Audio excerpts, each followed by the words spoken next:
है एक रईस सौदागर का जिसके 3 फर्जंद थे।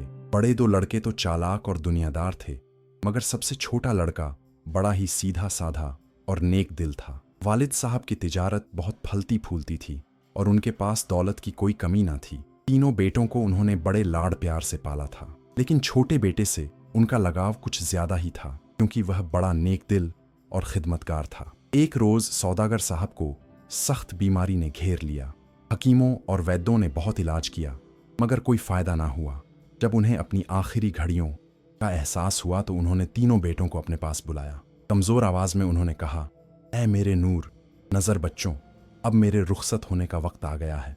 मैं तुम तीनों को बराबर बराबर अपनी जायदाद और दौलत तकसीम कर रहा हूं, लेकिन एक बात का खास ख्याल रखना, तुम तीनों हमेशा मिलजुल कर रहना, एक दूसरे का साथ कभी मत छोड़ना। मगर बड़े 2 बेटों के दिलों में तो पहले से ही अपने छोटे भाई के लिए जलन थी। उन्हें यह बात हमेशा खटकती रही थी कि वालिद साहब छोटे को ज्यादा प्यार करते थे। जब वसीयत की तकसीम की बात आई तो उन्होंने देखा कि बाप ने छोटे बेटे को कुछ खास कीमती जवाहरात और अपनी सबसे अच्छी दुकान की चाबी दी थी। यह देखकर उनके दिलों में हसद की आग और भड़क उठी। सौदागर साहब के इंतकाल के बाद पूरे शहर में मातम छा गया। 40 दिन तक फातिहा खवानी होती रही, लेकिन इस दरमियान बड़े दोनों भाई मिलकर एक बुरी साजिश रचने लगे।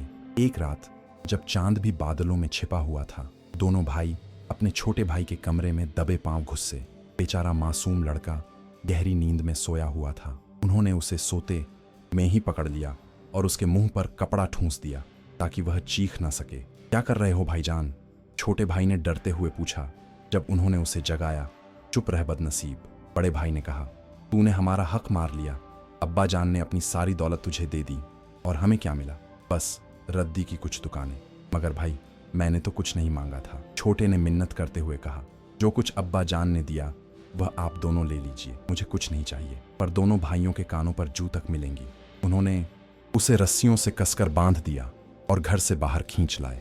रात की तारीकी में वे उसे शहर से बाहर ले गए, जहां एक गहरी नहर बहती थी, ठंडी हवाएं चल रही थीं और दूर दूर तक कोई जीव जंतु नजर नहीं आ रहा था। भाईजान, खुदा के वास्ते मुझे माफ कर दीजिए, छोटे भाई ने आखिरी बार गिड़गिड़ाते हुए कहा। मैं आपका हमेशा खैर ख्वाह रहा हूं, मैंने आपका कभी बुरा नहीं चाहा। मगर उन संग दिल भाइयों ने एक ना सुनी। उन्होंने मिलकर अपने मासूम भाई को उठाया और नहर के तेज बहाव में धक्का दे दिया। बेचारा छोटा भाई चीखता चिल्लाता पानी में डूबने लगा। उसकी आवाज धीरे धीरे कमजोर होती गई और फिर सन्नाटा छा गया। दोनों जालिम भाई संतुष्ट होकर घर लौट आए। उन्होंने सोचा कि अब सारी दौलत उन्हीं की होगी। अगले दिन पूरे घर में शोर मच गया कि छोटा बेटा लापता है। उन्होंने बड़ा नाटक किया, रोए रोए धोए और उसे ढूंढने का दिखावा किया। पूरे शहर में खोज हुई, मगर बेचारे का कोई पता ना चला। लोगों ने कहा कि शायद कोई जंगली दरिंदा उठा ले गया या फिर वह रास्ता भटक कर कहीं खो गया। लेकिन तकदीर को कुछ और ही मंजूर था। उसी नहर के किनारे एक दरवेश की झोपड़ी थी। वह बुजुर्ग फकीर रात को तहज्जुद की नमाज पढ़ रहा था। जब उसने पानी में किसी के डूबने की आवाजें सुनी, फौरन अपनी लालटेन उठाकर वह नहर के किनारे दौड़ा। चांदनी की हल्की रोशनी में उसने पानी में कुछ हिलता हुआ देखा। बिना देर किए उस नेक दिल दरवेश ने एक लंबी रस्सी फेंकी और बड़ी मुश्किल से उस डूबते हुए नौजवान को बाहर खींच लिया। बेचारा छोटा भाई बेहोश पड़ा था। उसका पूरा बदन ठंडा हो चुका था और होंठ नीले पड़ गए थे। दरवेश ने उसे अपनी झोपड़ी में लाकर आग के पास लिटाया और गर्म कपड़ों से ढक दिया। पूरी रात उसने उसकी देखभाल की, गर्म शोरबा पिलाया और दुआएं पढ़ी। सुबह की पहली किरण के साथ छोटे भाई की आंखें खुली। मैं कहाँ हूं? उसने कमजोर आवाज में पूछा। बेटा, तुम अल्लाह के करम से जिंदा हो, दरवेश ने मुस्कुराते हुए कहा। मैंने तुम्हें नहर से निकाला है, मगर यह बताओ कि तुम्हारे साथ यह हादसा कैसे हुआ? छोटे भाई की आंखों में आंसू आ गए। उसने पूरी दास्तान सुनाई, कैसे उसके अपने सगे भाइयों ने उसके साथ बेवफाई की और जान से मारने की कोशिश की। दरवेश ने सब्र से सब कुछ सुना और फिर उसके सर पर हाथ फेरते हुए कहा, बेटा, दुनिया में बड़ी जुल्म है, मगर खुदा हर मजलूम का साथी है। तुम यहां मेरे पास रहो और जब तक जी चाहे आराम करो। दिन गुजरने लगे। छोटा भाई दरवेश की झोपड़ी में रहकर उसकी खिदमत करने लगा। वह बहुत मेहनती था। सुबह से शाम तक दरवेश के लिए लकड़ियां काटता, खाना पकाता और झोपड़ी को साफ सुथरा रखता। दरवेश उससे बहुत खुश था और उसे अपना बेटा मानने लगा था। उसने छोटे भाई को कई कीमती इल्म सिखाए, जड़ी बूटियों का इल्म, तारों को पढ़ने का हुनर और लोगों की बीमारियों का इलाज करने की विद्या। बेटा, एक दिन दरवेश ने कहा, तुम्हारे दिल में अपने भाइयों के लिए कोई कीना नहीं है? छोटे भाई ने सोचते हुए जवाब दिया, हुजूर, पहले तो बहुत तकलीफ हुई थी, मगर अब मैं समझ गया हूं कि शायद यह सब मेरी तकदीर में लिखा था। अगर वे मुझे नहर में न डालते तो मुझे आपकी सोबत कैसे नसीब होती। आपने मुझे सिर्फ जिंदगी ही नहीं दी, बल्कि जिंदगी जीने का सलीका भी सिखाया। दरवेश की आंखों में खुशी के आंसू आ गए।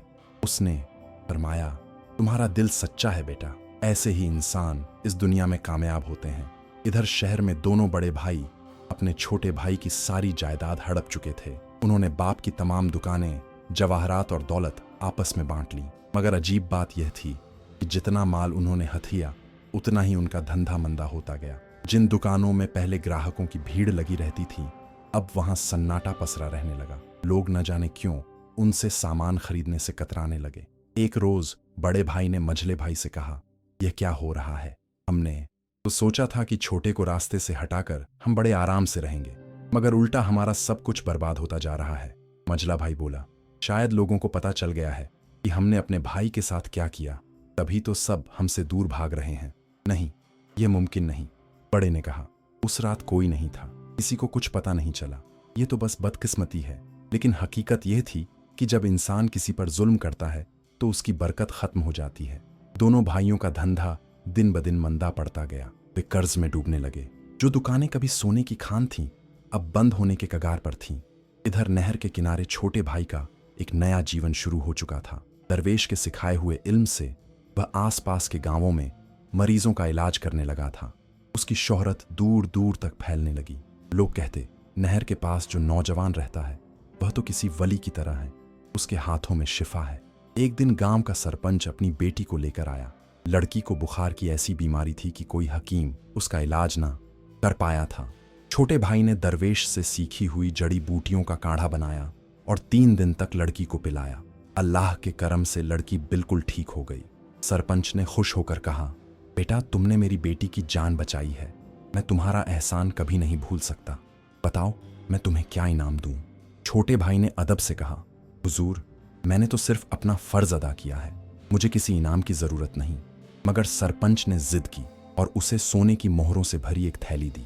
छोटे भाई ने वह थैली दरवेश के कदमों में रख दी। दरवेश मुस्कुराया और बोला, बेटा, ये तुम्हारी मेहनत की कमाई है, इसे रख लो, शायद किसी दिन काम आए। महीने बीतते गए। छोटा भाई अब एक मशहूर हकीम बन चुका था। दूर दूर से लोग उसके पास इलाज के लिए आने लगे। उसकी दौलत बढ़ने लगी, मगर उसके दिल में न कभी घमंड आया न लालच। वह वैसा ही सादा और नेक दिल रहले था। एक रोज दरवेश ने उसे पास बुलाया। बुजुर्ग की तबीयत कुछ नासाज थी। उसने कहा, बेटा, मेरी उम्र अब ज्यादा नहीं बची, मैं तुमसे एक वादा लेना चाहता हूँ। छोटे भाई की आंखों में आंसू आ गए। हुजूर, ऐसी बात ना करें, अल्लाह आपको लंबी उम्र दे। नहीं बेटा, हर इंसान को एक दिन जाना है, मगर तुमसे मेरी दरख्वास्त है कि अगर कभी तुम्हारे भाइयों से मुलाकात हो तो उन्हें माफ कर देना। नफरत इंसान के दिल को काला कर देती है, माफी से ही दिल को सुकून मिलता है। छोटे भाई ने दर्द के हाथ चूमते हुए कहा, हुजूर, जो आप कहेंगे वही करूंगा, मैं आपकी हर बात मानूंगा। कुछ दिनों बाद दरवेश ने इस फानी दुनिया से रुखसत ली। छोटे भाई ने बड़े एहतराम से उसका जनाजा निकाला और नहर के किनारे ही उसे दफन किया। उस जगह पर उसने एक छोटी सी मजार बनवाई जहां लोग आकर फातिहा पढ़ते।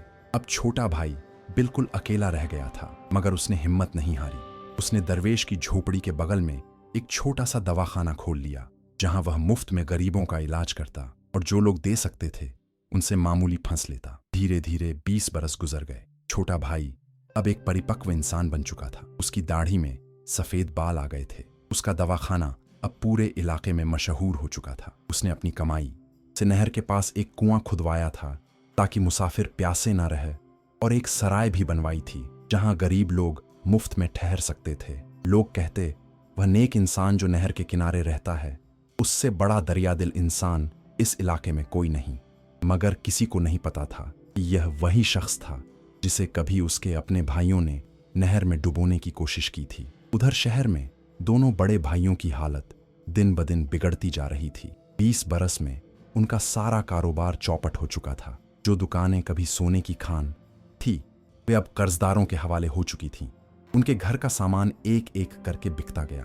वह बड़ा हवेली जिसमें कभी नौकर चाकर भरे रहते थे अब वीरान पड़ी थी। बड़ा भाई एक रात अपने भाई से बोला, देखो अब हमारे पास कुछ नहीं बचा, न खाने को अनाज है न पहनने को कपड़े। कल सुबह साहूकार आएगा और यह घर भी छीन लेगा। अब हमें क्या करना चाहिए? मझला भाई ने निराश होकर कहा, शायद हमें शहर छोड़ देना चाहिए। यहाँ तो अब हमारी कोई इज्जत नहीं रही। लोग हम पर थूकते हैं, कहते हैं कि हमने अपने बाप की मेहनत की कमाई हराम के रास्ते पर उड़ा दी। मगर जाए कहाँ? बड़े ने पूछा, हमारे पास तो सफ़र के लिए भी पैसे नहीं हैं। मैंने सुना है कि नहर के उस पार के गांवों में काम मिल जाता है, वहाँ कोई हमें नहीं जानता। हम मजदूरी करके अपना पेट पाल सकते हैं। मझले ने सुझाव दिया। दोनों भाइयों ने फैसला किया कि अगली सुबह ही शहर छोड़ देंगे। उस रात न उन्हें नींद आई न चैन। पूरी रात वे अपनी गलतियों के बारे में सोचते रहे। बड़े भाई के जहन में बार बार अपने छोटे भाई की मासूम सूरत आती रही। वह चेहरा जो आखिरी बार उसने नहर में धकेलते वक्त देखा था। काश हमने वह गुनाह न किया होता। बड़े ने धीरे से कहा, अब पछताने से क्या फायदा? मझले ने कड़वाहट से जवाब दिया, हमने अपने हाथों से अपने भाई को मारा और खुदा ने हमसे सब कुछ छीन लिया। यह हमारी सजा है। सुबह होते ही दोनों भाई अपना थोड़ा सा सामान बांधकर शहर से निकल पड़े। उनके पैरों में जूते तक नहीं थे। फटे पुराने कपड़ों में वे भिखारियों जैसे लग रहे थे। जिन रास्तों पर कभी वे घोड़ों और पालकियों में सवार होकर चलते थे, अब उन्हीं रास्तों पर वे नंगे पांव चल रहे थे। दोपहर तक वे काफी दूर निकल आए थे। भूख और प्यास से उनका बुरा हाल था। रास्ते में उन्हें एक कुआं मिला जहां उन्होंने पानी पिया। एक किसान ने तरस खाकर उन्हें 2 रोटियां दी जो उन्होंने आधी आधी अधूरी भूख मिटाने के लिए खाई। शाम होने को थी जब वे एक नहर के पास पहुंचे। यह वही जगह थी, वही नहर जहां उन्होंने 20 साल पहले अपने छोटे भाई को डुबोया था। मगर अब यह जगह पहचानने में नहीं आई क्योंकि यहाँ काफी तब्दीली आ चुकी थी। नहर के किनारे एक सराय बनी हुई थी, एक दवाखाना था और एक छोटी सी मजार भी थी। कुछ मुसाफिर सराय में ठहरे हुए थे। चलो यहाँ रात गुजार लेते हैं, बड़े भाई ने कहा। कल सुबह आगे चले जाएंगे। वे सराय की तरफ बढ़े। वहां एक बूढ़ा चौकीदार बैठा था। उसने उन्हें देखते ही पूछा, आओ भाइयों, कहाँ से आ रहे हो? हम शहर से आ रहे हैं, मझले ने जवाब दिया। क्या यहाँ ठहरने की जगह मिल सकती है? हमारे पास पैसे नहीं हैं। लेकिन चौकीदार ने मुस्कुराते हुए कहा, यह सराय गरीब मुसाफिरों के लिए ही है। यहाँ पैसे की कोई जरूरत नहीं। जाओ अंदर जाकर आराम करो, खाना भी मिल जाएगा। दोनों भाई हैरान रह गए। इस जमाने में भी कोई इतना दरिया दिल है जो मुफ्त में लोगों को ठहराता और खिलाता है। वे अंदर गए और देखा कि सराय बहुत साफ सुथरी थी। कमरों में बिस्तर बिछे थे और एक तरफ लंगर चल रहा था जहां मुसाफिरों को खाना परोसा जा रहा था। उन्होंने भी खाना खाया। 20 सालों में उन्हें इतना स्वादिष्ट खाना नहीं मिला था। खाने के बाद वे अपने कमरे में जाकर लेट गए। बड़े भाई ने कहा, यह सराय किसने बनवाई होगी? इतना नेक दिल इंसान होगा वह। पता नहीं बचने लगा, लेकिन अल्लाह उसे जन्नत नसीब करे। आज इस नेकी की वजह से हमारी जान बची है। अगली सुबह जब वे सराय से निकलने लगे तो चौकीदार ने उन्हें रोका। ठहरो भाई, तुम लोग बीमार लग रहे हो, हकीम साहब से मिल लो। वे यहीं पास में दवाखाने में बैठते हैं, तुम्हारा मुफ्त इलाज कर देंगे। बड़े भाई ने कहा, नहीं भाई, हम ठीक हैं, हमें बस कमजोरी है, चलने से ठीक हो जाएगी। अरे नहीं, चौकीदार ने जिद की, हकीम साहब बहुत नेक हैं, वे नाराज हो जाएंगे अगर पता चला कि मैंने बीमार मुसाफिरों को उनके पास नहीं भेजा। चलो मैं तुम्हें वहां ले चलता हूं। दोनों भाइयों के पास कोई चारा नहीं था। वे चौकीदार के साथ दवाखाने की तरफ चल पड़े। रास्ते में उन्होंने देखा कि लोग बड़ी इज्जत से इस हकीम का नाम ले रहे थे। कोई कह रहा था, हकीम साहब ने मेरे बाप की जान बचाई, तो कोई कह रहा था, उनके जैसा दरिया दिल इंसान मैंने नहीं देखा। दवाखाना पहुंचकर चौकीदार ने कहा, हकीम साहब अब भी एक मरीज को देख रहे हैं, तुम यहां बैठो, थोड़ी देर में बुला लूंगा। दोनों भाई बाहर बैठकर इंतजार करने लगे। उनका दिल धड़क रहा था, हालांकि उन्हें खुद नहीं पता था क्यों। बड़े भाई ने मझले से कहा, मुझे न जाने क्यों अजीब सा लग रहा है, जैसे कुछ होने वाला हो। तुम बहुत सोचते हो। मझले ने कहा, बस एक हकीम से मिलने जा रहे हैं, इसमें अजीब क्या है? थोड़ी देर बाद चौकीदार ने आवाज दी, आओ भाई, हकीम साहब तुम्हें बुला रहे हैं। दोनों भाई अंदर गए। कमरा साफ सुथरा था और दवाइयों की खुशबू आ रही थी। एक तरफ अलमारी में तरह तरह की जड़ी बूटियां रखी थीं। हकीम साहब उनकी तरफ पीठ किए हुए कुछ लिख रहे थे। बैठो भाइयों, हकीम ने पीछे मुड़े बिना ही कहा। उनकी आवाज में एक अजीब सी जानी पहचानी खनक थी जो दोनों भाइयों के कानों में गूंजी। वे कुर्सी पर बैठ गए। हकीम अपना काम खत्म करके मुड़ा और उनकी तरफ देखा। दोनों भाइयों की सांसें थम गईं। ये चेहरा, ये आंखें, ये सूरत, ये तो छोटे भाई। बड़े की जुबान से अचानक निकल गया। हकीम साहब ने शांति से मुस्कुराते हुए कहा, हाँ, मैं तुम्हारा वही छोटा भाई हूं जिसे तुमने 20 साल पहले इसी नहर में डुबोने की कोशिश की थी। ये सुनते ही दोनों भाइयों के पैरों तले से जमीन खिसक गई। वे कांपने लगे और उनके चेहरे पीले पड़ गए। बड़ा भाई फौरन कुर्सी से उठा और छोटे भाई के पैरों में गिर पड़ा। माफ कर दे भाई, अल्लाह के वास्ते हमें माफ कर दे। हमने बहुत बड़ा गुनाह किया था। हम शैतान के बहकावे में आ गए थे। मजला भाई भी रोते हुए जमीन पर गिर गया। भाई, हमने तेरे साथ बहुत बुरा किया। हम माफी के लायक नहीं हैं। अगर तू चाहे तो हमें सजा दे, बदला ले, मगर कम से कम एक बार कह दे कि तूने हमें माफ किया। छोटा भाई उठा और दोनों भाइयों को सहारा देकर खड़ा किया। उसकी आंखों में आंसू थे मगर चेहरे पर मुस्कान थी। उसने कहा, भाइयों, मैंने तुम्हें बहुत पहले ही माफ कर दिया था। जिस दिन मेरे उस्ताद, वह नेक दरवेश, ने मुझे समझाया था कि नफरत दिल को काला कर देती है, उसी दिन से मेरे दिल में तुम्हारे लिए कोई कीना नहीं रहा। मगर भाई बड़े ने रोते हुए कहा, हमने तुझे मारने की कोशिश की थी। हमने तुझे नहर में फेंक दिया था। तू जिंदा बचा। ये तो अल्लाह का करम था, वरना हम कातिल बन जाते। छोटा भाई ने उनके कंधों पर हाथ रखते हुए कहा, हाँ, तुमने गलती की थी, मगर देखो, अल्लाह ने उस गलती को भी भलाई में बदल दिया। अगर तुम मुझे नहर में ना डालते तो मुझे उस नेक दरवेश की सोबत कैसे नसीब होती। उसने मुझे ऐसा इल्म सिखाया जिससे मैं हजारों लोगों की मदद कर पाया। यह सराय, यह दवाखाना, यह सब उसी की दुआओं का नतीजा है। मजला भाई ने हैरानी से पूछा, मगर तू हमसे बदला क्यों नहीं लेना चाहता? हम तेरे दुश्मन हैं। छोटे भाई ने जवाब दिया, तुम मेरे दुश्मन नहीं, मेरे भाई हो। खून का रिश्ता कभी खत्म नहीं होता। हाँ, तुमने गलती की थी, मगर मैं देख रहा हूं कि तुम उस गलती की सजा भुगत चुके हो। तुम्हारे चेहरे बता रहे हैं कि तुमने कितनी मुसीबतें झेली हैं। दोनों भाइयों ने शर्म से सर झुका लिया। छोटे भाई ने पूछा, तुम्हारे साथ क्या हुआ? कैसे इस हाल में पहुंच गए? बड़े भाई ने सारी कहानी सुनाई। कैसे उनका कारोबार ठप हो गया, कैसे वे कंगाल हो गए, कैसे शहर छोड़ना पड़ा। छोटा भाई ने ध्यान से सब सुना। फिर उसने कहा, भाइयों, यह तुम्हारी आजमाइश थी। अल्लाह हर इंसान को आजमाता है। तुमने गलती की थी और तुम्हें उसकी सजा मिली, मगर अब वक्त आ गया है कि तुम नई जिंदगी शुरू करो। नई जिंदगी? मजले ने पूछा। हमारे पास तो कुछ भी नहीं बचा। छोटे भाई ने मुस्कुराकर कहा, तुम्हारे पास अभी भी सबसे कीमती चीज है, तौबा करने का मौका और नई शुरुआत करने का हौसला। मैं तुम्हें यहीं रख लूंगा। तुम इस सराय और दवाखाने में मेरी मदद कर सकते हो। मेहनत करोगे तो धीरे धीरे सब ठीक हो जाएगा। दोनों भाई ये सुनकर फूट फूट कर रोने लगे। उन्होंने अपने छोटे भाई को गले लगाया। इतने सालों बाद तीनों भाई फिर से एक साथ थे। छोटे भाई ने उन्हें सराय के एक कमरे में ठहराया और नए कपड़े दिलवाए। उसने अपने हाथों से उनके लिए खाना परोसा। बड़े और मझले भाई को यकीन नहीं हो रहा था कि जिस भाई के साथ उन्होंने इतनी बेरहमी की थी, वह आज इतनी मोहब्बत से उनकी खिदमत कर रहा है। खाना खाते वक्त बड़े भाई ने कहा, भाई, तूने हमें इतनी आसानी से माफ कर दिया। यह हमारे लिए किसी करामात से कम नहीं, मगर हम जानते हैं कि हम तेरे एहसान कभी नहीं उतार सकते। छोटे भाई ने जवाब दिया, एहसान की कोई बात नहीं है। तुम मेरे भाई हो।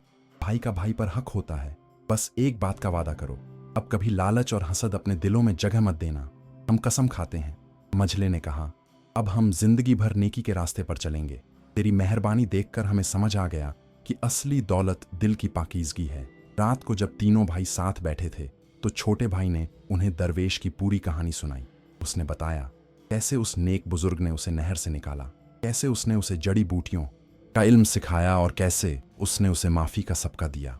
वह दरवेश कहते थे। छोटे भाई ने कहा कि इंसान की सच्ची बढ़ाई इसमें नहीं है कि उसके पास कितनी दौलत है, बल्कि इसमें है कि उसका दिल कितना साफ है। जो इंसान दूसरों को माफ कर देता है, अल्लाह भी उसे माफ कर देता है। बड़े भाई ने आहिस्ता से कहा, काश हमें यह बात पहले समझ आ जाती। हमने लालच में अंधे होकर अपना सब कुछ बर्बाद कर लिया, अपने बाप की मेहनत की कमाई को मिट्टी में मिला दिया, और सबसे बड़ा गुनाह अपने ही भाई को जान से मारने की कोशिश की। छोटा भाई बोला, जो हो गया सो हो गया, अब पीछे मुड़कर मत देखो, आगे की जिंदगी को बेहतर बनाओ। मेरे उस्ताद कहा करते थे कि तौबा का दरवाजा हमेशा खुला रहता है। अगले दिन से दोनों भाइयों ने काम शुरू कर दिया। बड़ा भाई सराय की देखभाल करने लगा, मुसाफिरों का ख्याल रखना, कमरों की सफाई करवाना, लंगर का इंतजाम देखना। मझला भाई दवा खाने में छोटे भाई की मदद करने लगा, जड़ी बूटियां पीसना, दवाइयां तैयार करना, मरीजों को संभालना। पहले पहल तो दोनों को बड़ी मुश्किल होती थी। आखिर वे कभी रईस ज्यादा थे, मेहनत मजदूरी कभी नहीं की थी, मगर धीरे धीरे उन्हें काम की आदत हो गई और सबसे बड़ी बात, उन्हें इस काम में सुकून मिलने लगा। पहली बार उन्हें एहसास हुआ कि दूसरों की मदद करने में कितना सुख है। एक दिन एक बूढ़ा मुसाफिर सराय में आया। वह बहुत थका हुआ और बीमार था। बड़े भाई ने उसे अपने हाथों से नहलाया, साफ कपड़े पहनाए और खाना खिलाया। बूढ़े ने दुआएं देते हुए कहा, बेटा, तुम्हारे जैसे नेक लोग कम ही मिलते हैं। अल्लाह तुम्हें जन्नत नसीब करे। उस रात बड़े भाई को नींद नहीं आई। वह सोचता रहा। इतने सालों में उसे कभी इतना सुकून नहीं मिला था। जब वह अमीर था, बड़े घर में रहता था, भी उसका दिल बेचैन रहता था। मगर आज जब उसने एक बूढ़े मुसाफिर की खिदमत की तो उसे ऐसा लगा जैसे उसकी रूह को ठंडक मिल गई हो। इसी तरह मझले भाई ने भी बदलाव महसूस किया। एक दिन एक गरीब औरत अपने बीमार बच्चे को लेकर आई। उसके पास दवा के पैसे नहीं थे। मझले भाई ने न सिर्फ मुफ्त में दवा दी, बल्कि अपनी जेब से कुछ पैसे भी दिए ताकि वह अपने बच्चे के लिए अच्छा खाना खरीद सके। औरत ने रोते हुए दुआएं दी। उस दिन मझले भाई को एहसास हुआ कि असली खाशी किसी और की मुस्कुराहट में छिपी है। जब वह अमीर था तब उसने कभी किसी की मदद नहीं की थी, हमेशा अपने फायदे के बारे में सोचता था। आज जब उसके पास कुछ नहीं था तब उसने दूसरों को देना सीखा। महीने गुजरते गए। तीनों भाइयों के बीच का फासला कम होता गया। वे फिर से एक परिवार बन गए, लेकिन इस बार सच्ची मोहब्बत के साथ, बिना किसी लालच या हसद के। छोटा भाई अपने बड़े भाइयों को जड़ी बूटियों का इल्म सिखाने लगा। उसने उन्हें वह सब कुछ बताया जो उसने दरवेश से सीखा था। एक शाम तीनों भाई दरवेश की मजार पर फातिहा पढ़ने गए। छोटे भाई ने अपने भाइयों से कहा, यह वही बुजुर्ग हैं जिन्होंने मुझे बचाया था। अगर वह ना होते तो शायद आज हम तीनों यहाँ साथ नहीं होते। बड़े और मझले भाई ने मजार पर सर झुकाया और दिल से दुआ की। बड़े ने कहा, ए नेक रूह, तूने हमारे भाई को बचाया और उसे इतना नेक बनाया कि उसने हम जैसे गुनाहगारों को भी माफ कर दिया। तेरा एहसान हम पर बहुत बड़ा है। अल्लाह तुझे जन्नतुल फिरदौस में जगह दे। उस रात छोटे भाई ने अपने भाइयों को एक राज की बात बताई। उसने कहा, भाइयों, मैंने तुम्हारे लिए एक खास इंतजाम किया है। अब्बा जान की जो दुकानें और जायदाद थीं, उनमें से जो तुम्हारा हिस्सा था, मैंने उसे वापस खरीद लिया है। दोनों भाई चौंक गए। यह तूने कब किया? मझले ने पूछा। छोटे भाई ने समझाया, जब मेरा काम चलने लगा तो मैंने धीरे धीरे पैसे बचाए। मुझे पता था कि तुम्हारी दुकानें नीलाम हो रही हैं। मैंने एक वकील के जरिए उन्हें खरीद लिया। अब वे दुकानें तुम्हारी अमानत के तौर पर मेरे पास हैं। मगर भाई बड़े ने हैरानी से कहा, तूने यह क्यों किया? हमने तेरे साथ इतना बुरा सलूक किया था। छोटा भाई मुस्कुराया, इसकी तुम मेरे भाई हो। मैं जानता था कि एक दिन तुम तौबा करोगे और वापस आओगे। मैं चाहता था कि जब वह दिन आए तो तुम्हारे लिए कुछ बचा रहे। अब्बा जान की मेहनत की कमाई बिल्कुल खत्म नहीं होनी चाहिए थी। दोनों भाई रो पड़े। इतनी नेक दिली, इतनी मोहब्बत। उन्होंने अपने भाई को कत्ल करने की कोशिश की थी और वह उनकी जायदाद बचा रहा था। नहीं भाई, बड़े ने कहा, हम यह नहीं ले सकते। यह तेरी मेहनत के पैसे हैं। तूने इतना कष्ट उठाकर यह दुकानें खरीदी। छोटे भाई ने समझाया, सुनो, मैं चाहता हूं कि तुम फिर से अपने पैरों पर खड़े हो जाओ। यहां कुछ महीने काम सीख लो, फिर शहर जाकर वे दुकानें संभालो। लेकिन इस बार उन्हें ईमानदारी और नेकी के साथ चलाना। हराम की कमाई कभी नहीं करना। गरीबों की मदद करना। यही अब्बा जान की असली वसीयत थी। मझले भाई ने सर हिलाया। तू सच कह रहा है। अब्बा जान ने हमसे कहा था कि मिलजुल कर रहें और एक दूसरे का साथ दें, मगर हम उनकी बात नहीं माने। हमने लालच में आकर सब बर्बाद कर दिया। मगर अब सब ठीक हो जाएगा। छोटे भाई ने कहा, बस एक बात याद रखना, जो कुछ भी कमाओ उसमें से जरूर कुछ हिस्सा गरीबों के लिए निकालना। सदका देने से माल में बरकत होती है। अगले कई महीनों तक दोनों भाई छोटे भाई के साथ रहे और काम सीखते रहे। उन्होंने देखा कि छोटा भाई हर रोज अपनी कमाई का एक हिस्सा गरीबों में बांट देता था। वह किसी जरूरतमंद को खाली हाथ नहीं लौटाता था। धीरे धीरे दोनों भाइयों ने भी यही तरीका अपना लिया। एक दिन छोटे भाई ने कहा, अब वक्त आ गया है कि तुम शहर वापस जाओ और अपनी दुकानें संभालो। मैं तुम्हारे साथ चलूंगा और सब कुछ तुम्हें सौंप दूंगा। तो तीनों भाई मिलकर शहर गए। जब लोगों ने बड़े और मझले भाई को देखा तो सब हैरान रह गए। ये वही भाई हैं जो बर्बाद होकर शहर छोड़ गए थे। लोग फुसफुसाने लगे, मगर छोटे भाई ने बड़े एहतराम से अपने भाइयों को दुकानों की चाबियां सौंपी। उसने ऐलान किया, ये मेरे बड़े भाई हैं। अब्बा जान की यह दुकानें इन्हीं की हैं। मैं चाहता हूं कि सब लोग इनके साथ अच्छा बर्ताव करें।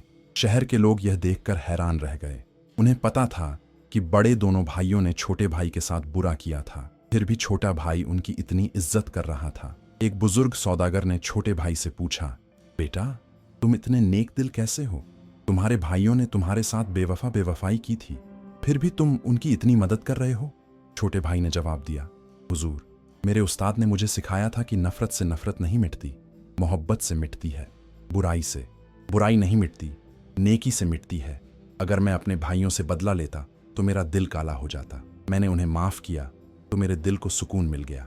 बुजुर्ग सौदागर की आंखों में आंसू आ गए। उसने छोटे भाई को दुआएं दी। दुकानों को संभालने के बाद बड़े और मझले भाई ने वादे के मुताबिक ईमानदारी से काम किया। वे सस्ते दामों पर अच्छा सामान बेचते थे और गरीबों को उधार भी दे देते थे। हर महीने अपनी कमाई का एक हिस्सा वे जरूरतमंदों में बांट देते थे। धीरे धीरे उनकी दुकानों में फिर से रौनक आने लगी। लोग कहने लगे, देखो ये वही दुकानें हैं जो पहले बंद हो गई थीं, मगर अब इनमें इतनी बरकत है। सच है, नेकी से काम करने पर अल्लाह बरकत देता है। 3 साल बीत गए। दोनों बड़े भाइयों की दुकानें फिर से शहर की सबसे नामी दुकानों में शुमार होने लगी, मगर इस बार हर चीज अलग थी। पहले जहां वे सिर्फ मुनाफे के बारे में सोचते थे, अब वे ग्राहकों की खुशी के बारे में सोचते थे। पहले जहां वे गरीबों को दुत्कार देते थे, अब वे उनकी मदद करते थे। एक दिन एक फकीर उनकी दुकान पर आया। उसके कपड़े फटे हुए थे और वह भूख से बेहाल नजर आ रहा था। बड़े भाई ने फौरन दुकान से कुछ खाने का सामान निकाला और एक थैली में भरकर उसे दे दिया। बेटा तुम पैसे नहीं लोगे? फकीर ने पूछा। बड़े भाई ने मुस्कुराकर कहा, हुजूर अल्लाह का दिया हुआ है, आप ले जाइए और दुआ दीजिए, बस इतना काफी है। फकीर ने दुआएं देते हुए कहा, अल्लाह तुम्हारे काम में इतनी बरकत दे कि तुम कभी मोहताज ना हो।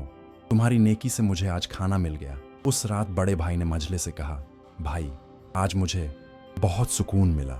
उस फकीर की दुआओं ने मेरे दिल को ऐसी ठंडक दी जैसी पहले कभी नहीं मिली थी। काश हमने यह बात 20 साल पहले समझ ली होती। मजला भाई बोला, सच कह रहे हो, हमने छोटे भाई की जिंदगी से बहुत कुछ सीखा है। वह आपका हमारा उस्ताद है, हालांकि उम्र में हमसे छोटा है। इसी बीच नहर के किनारे वाले दवाखाने में छोटे भाई की शोहरत दूर दूर तक फैल चुकी थी। राजा महाराजा तक उससे इलाज करवाने आने लगे थे, मगर वह किसी से ज्यादा पैसे नहीं लेता था। अमीर हो या गरीब, सबके साथ एक जैसा बर्ताव करता था। एक दिन पड़ोसी रियासत का वजीर बीमार पड़ा। उसे एक अजीब बीमारी हो गई थी जिसका इलाज किसी हकीम को नहीं पता था। सारे मशहूर वैद्य और हकीमों ने हार मान ली। तब किसी ने कहा, नहर के किनारे एक हकीम है जो मुश्किल से मुश्किल बीमारी का इलाज कर देता है, उसके पास ले जाओ। वजीर को पालकी में बिठाकर छोटे भाई के दवाखाने लाया गया। छोटे भाई ने उसे देखा, उसकी नब्ज जांची और फिर कुछ खास जड़ी बूटियों का मिश्रण तैयार किया। उसने कहा, यह दवा सुबह शाम लीजिए, 1 हफ्ते में आराम आ जाएगा, लेकिन साथ ही आपको अपनी जिंदगी भी बदलनी होगी। वजीर ने हैरानी से पूछा, जिंदगी बदलने का क्या मतलब? छोटे भाई ने समझाया, हुजूर आपकी बीमारी सिर्फ जिस्म की नहीं, रूह की भी है। मैं देख रहा हूं कि आपके चेहरे पर बेचैनी है। यह बेचैनी किसी गुनाह के बोझ से आती है। जब तक आप अपने गुनाहों से तौबा नहीं करेंगे, जिस्म की बीमारी भी नहीं जाएगी। वजीर की आंखें भर आईं। उसने कहा, तुम सच कह रहे हो। मैंने अपनी जिंदगी में बहुत से लोगों पर जुल्म किए हैं, रिश्वत ली है, गरीबों का हक मारा है। अब मुझे रात को नींद नहीं आती। छोटे भाई ने कहा, तो फिर अब भी देर नहीं हुई। जिन लोगों पर आपने जुल्म किया है उनसे माफी मांगिए, जो हक मारा है वापस कीजिए। अल्लाह बड़ा माफ करने वाला है। वजीर ने 1 हफ्ते तक दवा ली और साथ ही उसने अपने गुनाहों से तौबा कर ली। उसने उन सब लोगों से माफी मांगी जिनके साथ बुरा किया था। अल्लाह के करम से वह बिल्कुल ठीक हो गया। जात वक्त वजीर ने छोटे भाई को सोने की मोहरों से भरी एक बड़ी थैली दी, मगर छोटे भाई ने लेने से इनकार कर दिया। उसने कहा, हुजूर मैंने आपका इलाज अल्लाह की रजा के लिए किया है। आप अगर शुक्रिया अदा करना चाहते हैं तो यह पैसे अपनी रियासत के गरीबों में बांट दीजिए। वजीर ने छोटे भाई के पांव छू लिए। उसने कहा, तुम सिर्फ हकीम नहीं, एक वली हो। अल्लाह तुम्हें हमेशा खुश रखे। ये वाकया पूरे इलाके में मशहूर हो गया। लोग कहने लगे कि नहर के किनारे वाला हकीम न सिर्फ जिस्म की बल्कि रुए की रूह की भी शिफा देता है। इधर शहर में बड़े और मझले भाई का काम दिन दुनी रात चौगुनी तरक्की कर रहा था, मगर उन्होंने अपना वादा नहीं तोड़ा। हर महीने वे अपनी कमाई का एक बड़ा हिस्सा गरीबों में बांटते थे। उन्होंने शहर में एक मदरसा बनवाया जहां गरीब बच्चे मुफ्त पढ़ सकते थे। एक मुसाफिर खाना भी बनवाया जहां बाहर से आने वाले लोग ठहर सकते थे। लोग उनकी नेकदिली की तारीफ करते थे। एक दिन एक बुजुर्ग व्यापारी ने उनसे पूछा, भाई, तुम दोनों में यह तब्दीली कैसे आई? कुछ साल पहले तुम्हारी दुकानें बंद हो गई थीं और अब तुम शहर के सबसे इज्जतदार सौदागर हो। बड़े भाई ने पूरी ईमानदारी से जवाब दिया, हुजूर, हमने अपनी जिंदगी में बहुत बड़ा गुनाह किया था। हमने अपने ही छोटे भाई के साथ बेवफाई की थी। अल्लाह ने हमें उसकी सजा दी। हम बर्बाद हो गए। लेकिन जब हमने तौबा की और हमारे छोटे भाई ने हमें माफ कर दिया, तब से हमारी जिंदगी बदल गई। अब हम समझ गए हैं कि असली दौलत नेकी में है, लालच में नहीं। व्यापारी ने कहा, तुम्हारा छोटा भाई बहुत नेक दिल होगा। किसी और ने होता तो शायद तुम्हें कभी माफ ना करता। मजला भाई बोला, बिल्कुल, हमारा छोटा भाई हमारे लिए मिसाल है। उसने हमें सिखाया कि माफी देने में इतनी ताकत है। अब हम भी कोशिश करते हैं कि जो हमसे गलती करे उसे माफ कर दें। कुछ महीनों बाद शहर में एक बड़ा हादसा हुआ। एक गोदाम में आग लग गई। उस आग ने कई दुकानों को अपनी लपेट में ले लिया। बहुत से सौदागर बर्बाद हो गए। उनमें से कुछ वही लोग थे जिन्होंने कभी बड़े और मझले भाई की मुसीबत के वक्त उनकी मदद नहीं की थी, बल्कि उनका मजाक उड़ाया था। मगर बड़े और मझले भाई ने उन सब की मदद की। उन्होंने अपनी दुकानों से सामान देकर उन्हें दोबारा काम शुरू करने में मदद की। कुछ को उन्होंने कर्ज भी दिया, बिना किसी सूद के। एक सौदागर ने शर्मिंदगी से कहा, भाई, जब तुम मुसीबत में थे तब हमने तुम्हारा साथ नहीं दिया, उल्टा तुम्हारा मजाक उड़ाया। अब तुम हमारी मदद क्यों कर रहे हो? बड़े भाई ने मुस्कुराकर कहा, भाई, जो बीत गया सो बीत गया। अब तुम मुसीबत में हो। हमारा फर्ज है कि तुम्हारी मदद करें। हमारे छोटे भाई ने हमें सिखाया है कि बुराई का बदला भलाई से देना चाहिए। यह सुनकर उस सौदागर की आंखों में आंसू आ गए। उसने और उसके साथियों ने तौबा की और वादा किया कि अब से वे भी दूसरों की मदद किया करेंगे। एक दिन छोटा भाई अपने भाइयों से मिलने शहर आया। जब वह बाजार से गुजर रहा था तो लोग उसे पहचान कर इज्जत से सलाम करने लगे। किसी ने कहा, यह वही नेक हकीम है जिन्होंने वजीर साहब को ठीक किया था। कोई कहने लगा, इन्होंने मेरे बाप की जान बचाई थी। छोटा भाई अपने भाइयों की दुकान पर पहुंचा। तीनों भाइयों ने गले मिलकर एक दूसरे का हालचाल पूछा। बड़े भाई ने कहा, भाई, हम तुम्हारे एहसान कभी नहीं भूल सकते। तूने न सिर्फ हमें माफ किया बल्कि जिंदगी जीने का सलीका भी सिखाया। छोटे भाई ने कहा, यह सब अल्लाह का करम है। मैंने तो बस वही किया जो मेरे उस्ताद ने मुझे सिखाया था। मझले भाई ने पूछा, भाई, तुम्हारा दवाखाना कैसा चल रहा है? हमने सुना है कि बहुत दूर दूर से लोग इलाज के लिए आते हैं। छोटा भाई ने जवाब दिया, हाँ, अल्लाह का शुक्र है, काम तो अच्छा चल रहा है। लेकिन अब मैं सोच रहा हूं कि एक और दवाखाना खोलूं इसी शहर में। यहां भी बहुत से गरीब लोग हैं जिन्हें सस्ते इलाज की जरूरत है। बड़े भाई की आंखें चमक उठी। उसने कहा, यह बहुत अच्छा ख्याल है, हम तुम्हारी मदद करेंगे। हमारे पास एक जगह है जो दवाखाने के लिए बिल्कुल मुनासिब है, और पैसों की फिक्र मत करो, हम सब इंतजाम कर देंगे। मझला भाई भी बोल पड़ा, हाँ भाई, यह हमारा फर्ज है। तूने हमारे लिए इतना किया, अब हमें भी तेरे नेक काम में हिस्सा लेने दे। तो तीन भाइयों ने मिलकर फैसला किया कि वे शहर में एक बड़ा दवाखाना खोलेंगे जहां गरीब लोगों का मुफ्त इलाज होगा। बड़े और मझले भाई ने जमीन दी और इमारत बनवाने का खर्च उठाया। छोटे भाई ने अपना इल्म और तजुर्बा दिया। कुछ महीनों में एक शानदार दवाखाना तैयार हो गया। उसमें कई कमरे थे जहां मरीज ठहर सकते थे।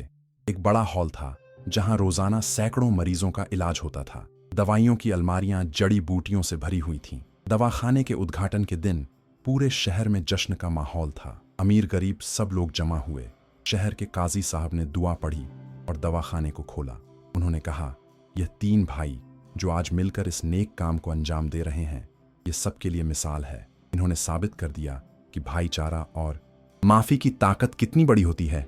छोटे भाई ने लोगों को संबोधित करते हुए कहा, भाइयों और बहनों, यह दवाखाना सिर्फ हमारी मेहनत का नतीजा नहीं है, ये उस नेक दरवेश की दुआओं का नतीजा है जिसने मुझे 20 साल पहले नहर से बचाया था। यह मेरे बड़े भाइयों की तौबा का नतीजा है।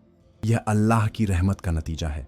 हम तीनों ने मिलकर तय किया है कि यहाँ हर गरीब का मुफ्त इलाज होगा। छोटे भाई की बात पूरी होने से पहले ही भीड़ में से तालियां बजने लगीं। लोग दुआएं दे रहे थे। दवाखाना शुरू हो गया और पहले ही दिन सैकड़ों मरीज इलाज के लिए आए। तीन भाई बहुत खुश थे। उन्हें लग रहा था कि अब उनकी जिंदगी बिल्कुल पटरी पर आ गई है। मगर तकदीर को कुछ और ही मंजूर था। 1 साल बाद शहर में एक बड़ा तूफान आया।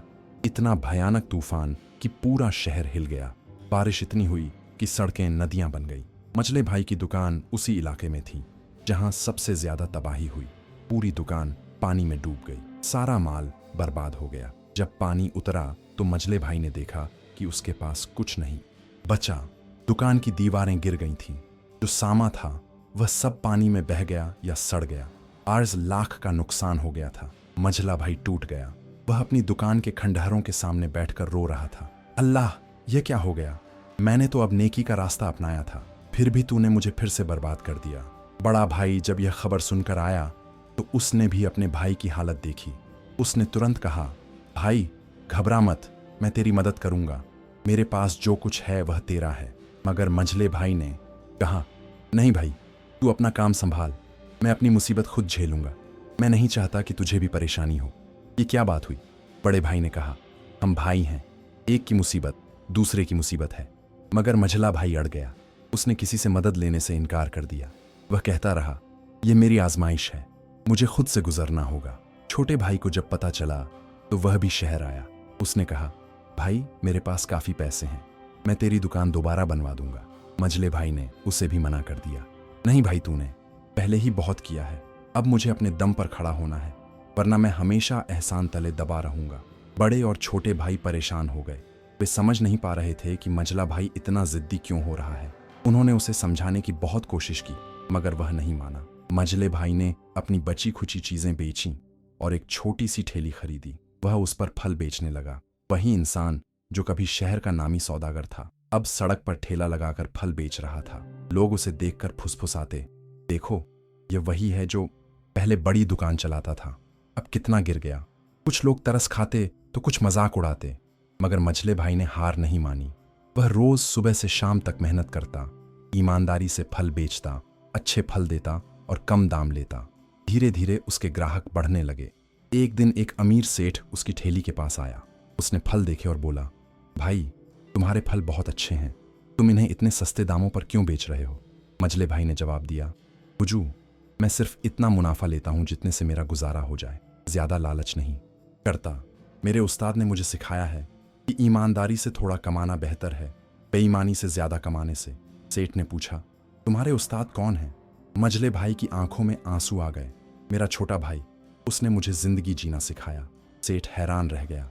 उसने पूरी कहानी सुनी, कैसे तीनों भाइयों ने गुनाह किया, कैसे तौबा की, कैसे फिर से उठे और अब कैसे मझला भाई फिर से मुसीबत में है।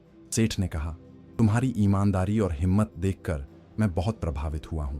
मेरे पास एक गोदाम है जो खाली पड़ा है, तुम उसे ले लो और फलों का थोक का धंधा शुरू करो, मैं तुम्हें कर्ज दे दूंगा।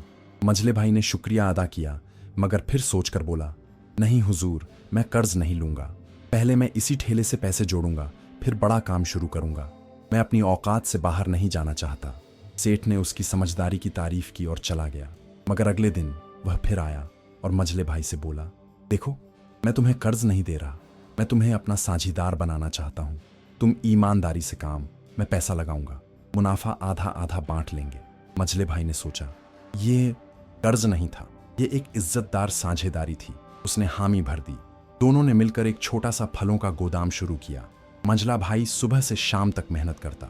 वह खुद बाजार जाकर ताजे फल लाता, उन्हें साफ करता, सही दामों पर बेचता। सेठ ने देखा कि यह आदमी बिल्कुल ईमानदार है और पूरी लगन से काम करता है।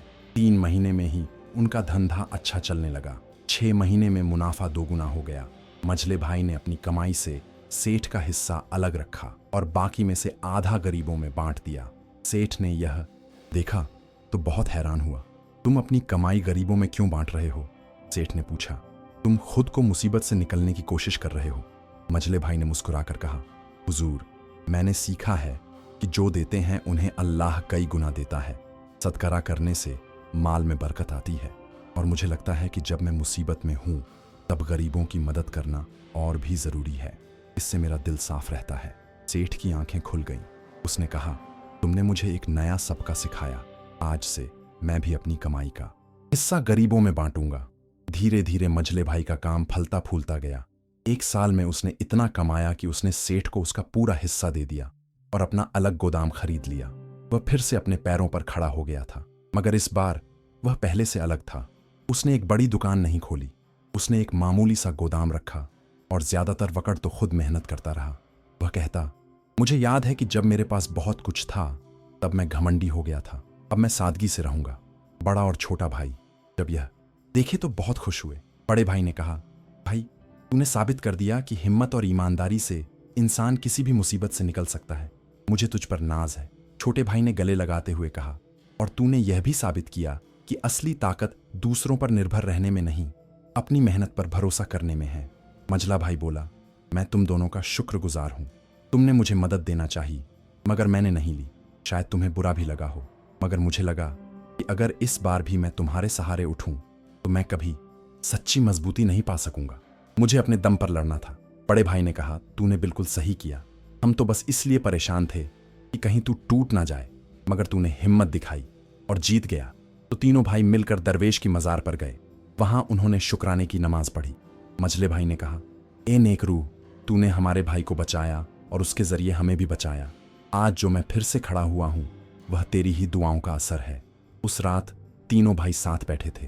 बड़े भाई ने कहा, भाइयों, आज से 20 साल पहले हमने एक भयानक गुनाह किया था। मैं सोचता हूं कि अगर वह ना हुआ होता तो क्या होता। छोटे भाई ने जवाब दिया, शायद हम तीनों आज भी अमीर होते, मगर शायद हमारे दिल गरीब होते। वह हादसा बुरा था मगर उसने हमें बहुत कुछ सिखाया। मैंने दरवेश से इल्म सीखा, तुम दोनों ने तौबा सीखी और आज हम तीनों जानते हैं कि असली दौलत क्या है। मझला भाई बोला, और जो अभी मेरे साथ हुआ, तूफान में सब कुछ खो देना।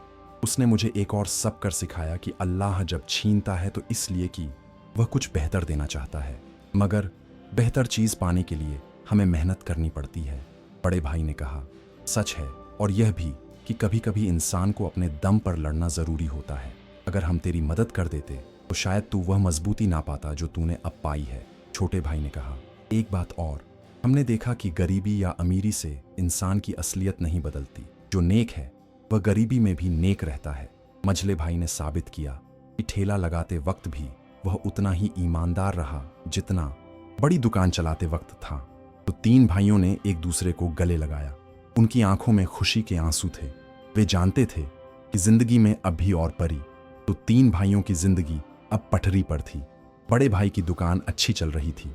मझले भाई का फलों का गोदाम फल फूल रहा था और छोटे भाई के दोनों दवाखाने एक नहर के किनारे और एक शहर में दिन रात मरीजों की सेवा में लगे थे। मगर अब तीनों में एक बात समान थी, वे सब अपनी कमाई का बड़ा हिस्सा गरीबों की भलाई में लगाते थे। एक दिन तीनों भाई बाजार से गुजर रहे थे। उन्होंने देखा कि एक बूढ़ा आदमी सड़क के किनारे बैठा रो रहा है। उसके कपड़े फटे हुए थे और चेहरे पर गहरी परेशानी की लकीरें थीं। छोटे भाई ने पास जाकर पूछा, बाबा बाबा क्या हुआ, आप इतने परेशान क्यों हैं? बूढ़े ने रोते हुए कहा, बेटा मेरे दो बेटे हैं, दोनों बहुत बुरे निकले। उन्होंने मेरी सारी जायदाद हड़प ली और मुझे घर से निकाल दिया। अब मैं सड़क पर हूँ, कोई पूछने वाला नहीं। ये सुनते ही तीनों भाइयों को अपना पुराना किस्सा याद आ गया। बड़े और मझले भाई ने शर्म से सर झुका लिया। उन्हें याद आया कि कैसे उन्होंने अपने बाप के मरने के बाद अपने छोटे भाई के साथ बुरा सलूक किया था। छोटे भाई ने बूढ़े का हाथ पकड़ा और कहा, बाबा आप हमारे साथ चलिए, हम आपकी देखभाल करेंगे। बूढ़ा हैरान रह गया, मगर बेटा मैं तुम्हारा कौन लगता हूँ, तुम मेरी मदद क्यों करना चाहते हो? बड़े भाई ने कहा, बाबा हर बुजुर्ग हमारे बाप की तरह है और हमने अपनी जिंदगी में एक बहुत बड़ी गलती की थी। अब हम नहीं चाहते कि कोई और बुजुर्ग इस तरह तकलीफ में रहे।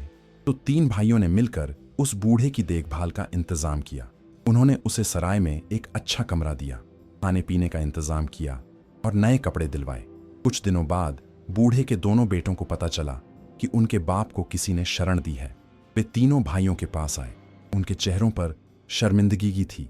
बड़ा बेटा बोला, हुजूर हमने अपने बाप के साथ बहुत बुरा किया, हमें अपनी गलती का एहसास हो गया है, क्या वे हमें माफ कर देंगे? छोटे भाई ने उन दोनों को अपने दोनों बड़े भाइयों के सामने खड़ा किया।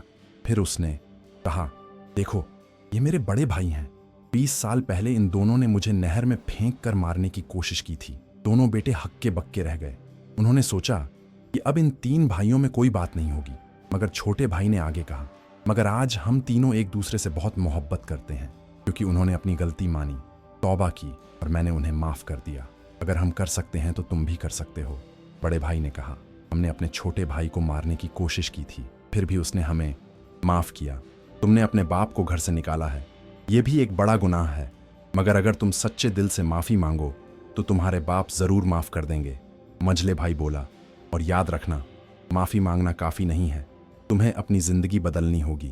हमने अपनी जिंदगी बदली और देखो आज हम कितने खामोश हैं। दोनों बेटे अपने बाप के पास गए। वे उसके पैरों में गिर पड़े और रो रो कर माफी मांगने लगे। अब्बा जान, हमने बहुत बड़ा गुनाह किया। हम लालच में अंधे हो गए थे। अब हमें समझ आ गया कि हमने क्या गलती की। प्लीज हमें माफ कर दीजिए। बूढ़े की आंखों में आंसू आ गए। उसने अपने दोनों बेटों को गले लगाया। मैं तुम्हें माफ करता हूं, तुम मेरे बेटे हो। बाप कभी अपने बेटों को दिल से नहीं निकाल सकता। छोटे भाई ने उन्हें समझाया, अब तुम तीनों साथ रहो, अपने बाप की इज्जत करो और हमेशा याद रखो कि दौलत से बड़ा रिश्ता होता है। वह परिवार खुशी खुशी साथ चला गया। तीनों भाई यह देखकर बहुत संतुष्ट हुए कि उन्होंने एक और परिवार को बचा लिया। उस रात बड़े भाई ने कहा, भाइयों, आज मुझे एक बात समझ आई। हमारी जिंदगी में जो कुछ भी हुआ, अच्छा हो या बुरा, वह सब एक मकसद के लिए था, ताकि हम दूसरों की मदद कर सकें। मझला भाई बोला, बिल्कुल, अगर मेरे साथ तूफान में बर्बादी ना हुई होती तो मैं कभी नहीं समझ पाता कि असली ताकत मेहनत और सब्र में है। और आज जब मैं दूसरों को मुसीबत में देखता हूँ तो उनकी तकलीफ समझ सकता हूँ। छोटे भाई ने कहा, और मुझे अगर नहर में नहीं फेंका गया होता तो मैं उस नेक दरवेश से नहीं मिलता। मैंने उससे जो इल्म सीखा वह आज हजारों लोगों के काम आ रहा है। कुछ महीने बाद शहर में एक बड़ा जलसा हुआ। काजी साहब ने तीनों भाइयों को सम्मानित करने का फैसला किया। पूरा शहर जमा हुआ। काजी साहब ने कहा, यह तीन भाई हमारे लिए मिसाल हैं। इन्होंने साबित किया कि माफी की ताकत कितनी बड़ी होती है। इन्होंने यह भी दिखाया कि मुसीबत इंसान को तोड़ती नहीं बल्कि मजबूत बनाती है। बड़े भाई को मंच पर बुलाया गया। उसने कहा, हुजूर, हम कोई खास नहीं है। हम तो बस तीन भाई हैं जिन्होंने गलतियां की और फिर उनसे सबका सीखा। अगर हमारी कहानी से किसी को कुछ सीखने को मिले तो यही बहुत है। मजले भाई ने कहा, और हम यह भी कहना चाहते हैं कि जिंदगी में कितनी भी मुसीबतें आए, हिम्मत मत हारना। अल्लाह हर मुसीबत के बाद आसानी जरूर देता है। छोटे भाई को जब बोलने के लिए कहा गया तो उसने कहा, मैं बस एक बात कहना चाहता हूँ।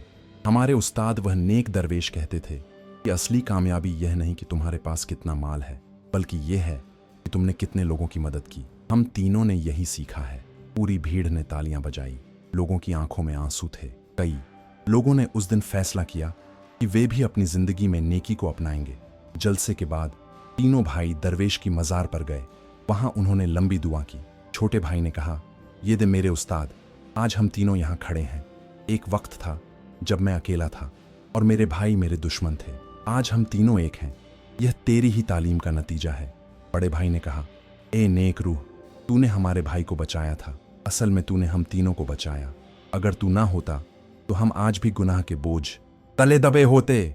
मझला भाई बोला, और तूने हमें सिखाया कि जिंदगी में सबसे जरूरी चीज मोहब्बत और माफी है।